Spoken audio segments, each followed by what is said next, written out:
এই গ্রামে দুই ভাই থাকে, রঘু আর মধু। একই মায়ের পেটে জন্ম, কিন্তু ভাগ্য আর মন দুই রকম। একজন টাকার পেছনে দৌড়ায়, আর একজন মানুষ হয়ে বাঁচতে চায়। শুনছ, আজ মধু এসেছিল, কিছু টাকা চাইছিল। রঘুর কাছে টাকা আছে, কিন্তু মনে জায়গা কম। আবার ও তো জন্ম থেকেই ভিখারি, 2 টাকা কামানোর মুরদ নেই, আবার আসে টাকা ধার চাইতে। বাবা, কাকা কি খুব খারাপ? তুমি কাকাকে ওরকম বলছো কেন? শিশুর মন পরিষ্কার, সে বোঝে না বড়দের অহংকার। চুপ, বড়দের মাঝে বেশি কথা বলিস না। মধুর ঘরে টাকা নেই, কিন্তু আল্লাহর অপর বিশ্বাস আছে। কি গো, আজ তো চাল শেষ, কাল আমরা কি করব, কি খাবো? আল্লাহ দেখবেন, সৎ পথে থাকলে না খেয়ে মরতে দেয় না। বাবা, আমি আজ স্কুলে ফার্স্ট হয়েছি। বাহ, তুই তো আমার গর্ব। আমি যা পারিনি সেটা তুই করে দেখাবি। কি, পারবি তো? অবশ্যই পারবো বাবা। ঠিক আছে পুষ্পা, আমি এখন বাজারের দিকে যাই, দেখি কিছু ব্যবস্থা হয় কিনা। ঠিক আছে, যাও তাহলে।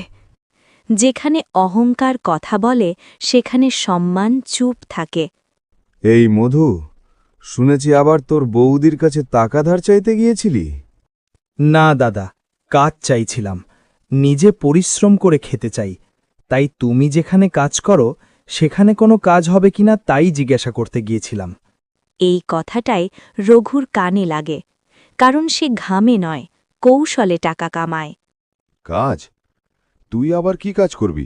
আমার কাছে কোনো কাজ নেই, এখন যা এখান থেকে। দাদা, দাও না একটা কোনো কাজ, কাল থেকে ঘরে খাবার জোটেনি, দয়া করে একটা কাজ দাও। বাবা, কাকাকে একটা কাজ দিলে কি হয়? দাও না একটা কাজ। একটা নিষ্পাপ মনই পারে কঠিন হৃদয় নরম করতে। আচ্ছা, তুই যখন এত করে বলছিস তাহলে ওকে একটা কাজ দি, কিন্তু শুধুমাত্র একদিনের জন্য।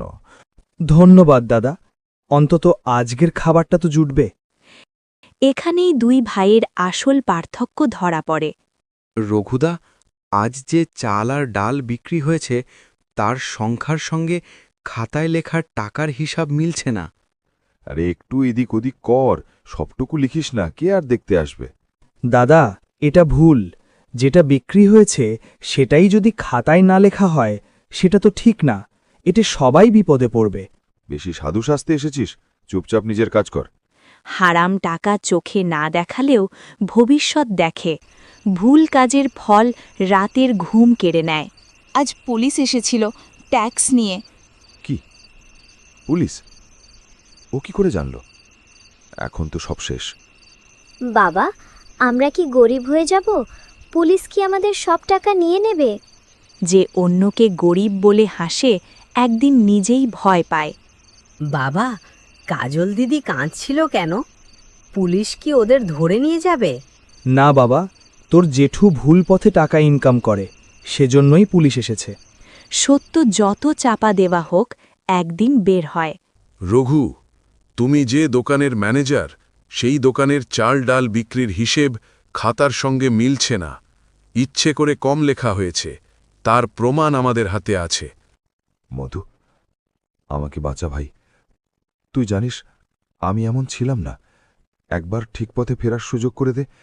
এই সময়েই মধু চাইলে প্রতিশোধ নিতে পারত, কিন্তু সে ভাইকে শাস্তি থেকে নয়, ভুল থেকে বাঁচাতে চায়। দাদা, সত্য মেনে নাও, ভুল স্বীকার করলে তবেই নতুন করে বাঁচা যায়। আমি সব স্বীকার করছি, দয়া করে আমাকে ছেড়ে দিতে বল ভাই।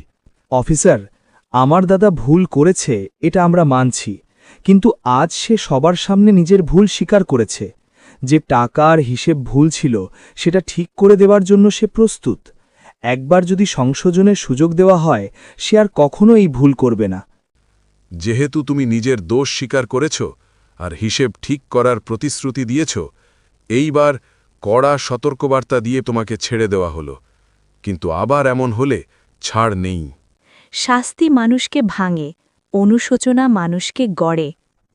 তুই না থাকলে আমি আজ শেষ হয়ে যেতাম। ভাই মানেই তো পাশে থাকা, আমি যদি দুঃখের সময় তোমার পাশে নাই থাকতে পারি তাহলে সুখের সময় থেকে কি লাভ? কাকা তুমি খুব ভালো মানুষ। বাবা, আমি তোমার মতো মানুষ হতে চাই। টাকা মানুষকে বড় করে না, মন মানুষকে বড় করে। হারাম উপার্জন অল্প দিনের, আর সৎ মানুষ সারা জীবনের।